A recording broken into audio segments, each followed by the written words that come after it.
Ya, Assalamualaikum warahmatullahi wabarakatuh. Anak-anak Bapak yang Bapak sayangi dan Bapak cintai. Hari ini kita bertemu lagi dengan Bapak. Hari ini kita akan mempelajari tema 4, subtema 1, pembelajaran kedua, muatan materi, seni budaya dan prakarya. Ya, Bapak nanti akan membawakan materi tentang reklame. Namun sebelum kita memulai pembelajaran, mari kita berdoa terlebih dahulu. Berdoa dimulai. Bismillahirrahmanirrahim. Raditu billahi rabba wa bil islami dina wa bi Muhammadin nabiyya wa rasula. Rabbi zidni ilma warzuqni fahma. Amin ya rabbal alamin. Baik anak-anakku sekalian, ya kita mulai pembelajaran kita. Lihat itu percakapan Hani dan kawannya. Hani, tahukah kamu bahwa batik Indonesia sudah mendunia? Kata Hani, ini membuktikan bahwa produk Indonesia juga mampu bersaing di era globalisasi. Nah, jadi jawab kawan Hani, sebagai warga negara Indonesia, aku sangat bangga dengan hal tersebut. Lalu Hani menjawab, ayo kita cari tahu lebih lanjut tentang bagaimana produk batik bisa mendunia. Lalu kita buka halaman selanjutnya. Di situ ada diceritakan ya, Hani adalah anak seorang pengrajin batik. Ya, ayahnya seorang pengusaha kain batik. Dahulu usaha ayah Hani masih kecil. Ya, ayah Hani terus berusaha mengembangkan usahanya sehingga kain batiknya bisa terjual sampai ke luar negeri.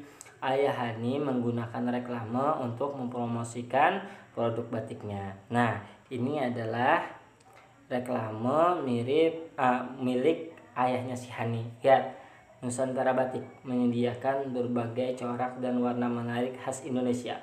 Nah, seperti pengumuman seperti itu ya. Ini disebut dengan reklame. Baik.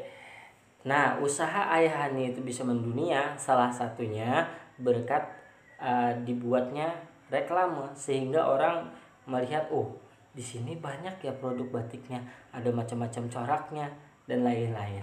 Nah, baik, Bapak akan jelaskan ya, reklame itu ya adalah suatu media atau alat ya yang terdiri dari tulisan dan gambar untuk menyampaikan informasi. Ya, sama halnya dengan batik ayahnya Hani tadi. Ayah Hani menyampaikan informasi bahwa dia memiliki usaha kain batik melalui reklamenya. Ya, baik. Yang selanjutnya, lihat tujuan dari reklame itu adalah yang pertama untuk sekedar menyampaikan informasi. Ya, yang kedua untuk menarik perhatian masyarakat. Tentu saja masyarakat ketika melihat semacam baliho misalkan ya yang di pinggir-pinggir jalan biasanya, orang akan melihat dan orang akan membaca, apalagi desainnya itu desain yang bagus ya, gambar-gambarnya itu gambar yang menarik, maka orang akan tertarik untuk membacanya.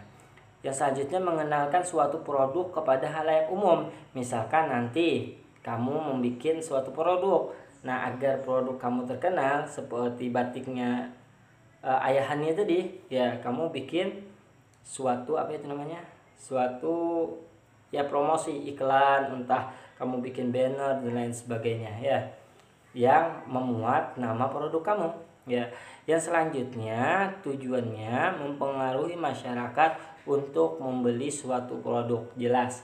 Yang terakhir membangun kesan baik masyarakat terhadap suatu produk dengan adanya pemasangan iklan di reklame ya, maka produk yang kita jual ataupun sesuatu yang ingin kita sampaikan akan mudah tersampaikan kepada masyarakat umum. Baik, jenis-jenis reklame, yang pertama ada iklan ya, yang kedua spanduk, yang ketiga brosur, yang keempat poster, baliho, billboard, banner, plakat dan lainnya.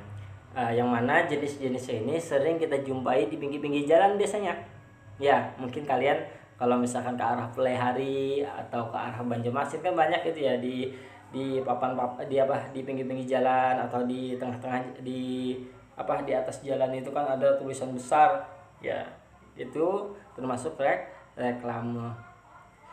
Nah, ciri-ciri reklame Yang pertama, informasi jelas dan mudah untuk dimengerti. Ya. Yang kedua, memuat informasi yang benar. Ya, tidak ada hoak. Dan selanjutnya, mampu menarik perhatian orang. Yang selanjutnya lagi bisa mudah diingat. Itu adalah ciri-ciri reklame. Nah, ini ada contoh dari reklame. Tuh lihat, jangan tunda, isolasi diri. Nah, ini iklan untuk saat ini, saat pandemi. Ya, dia bikin poster seperti itu. Ya, baik. Yang selanjutnya, buanglah sampah pada tempatnya. Nah, ini himbauan untuk membuang sampah pada tempatnya. Berusaha untuk memberikan suatu informasi. Ya, baik. Yang selanjutnya, mari membaca buku. Ini ajakan. Ya, supaya minat membaca buku meningkat. Nah, yang selanjutnya, ini contoh juga. Ini seperti biasanya orang yang jualan itu ya diskon 25%, diskon 10%. Akhirnya ibu-ibu yang lihat, misalkan kayak di pasar itu sendal obral 10.000 ya. Oh, cepat nanti orang lihat, cepat orang datang ke lapak kita itu tersebut. Ya. Nah, ini tadi adalah beberapa contoh reklame. Nah, sampai di sini apakah ada pertanyaan? Baik, bila ada nanti silahkan kalian ajukan ke WhatsApp Bapak. Nah, baik, di sini coba kalian lihat di buku kalian juga ada ya. Ada 3 jenis pengumuman di sini. Nah, Bapak pengen kalian tentukan yang mana yang reklame dan yang mana yang bukan reklame. Nah, silahkan kalian tentukan. Nanti hasil kalian silahkan dikirim ke WhatsApp Bapak. Baik, sampai di sini dulu pembelajaran kita hari ini. Mudah-mudahan kita sehat selalu. Ihdinas shiratal mustaqim. Jaga terus kesehatan. Wassalamualaikum warahmatullahi wabarakatuh.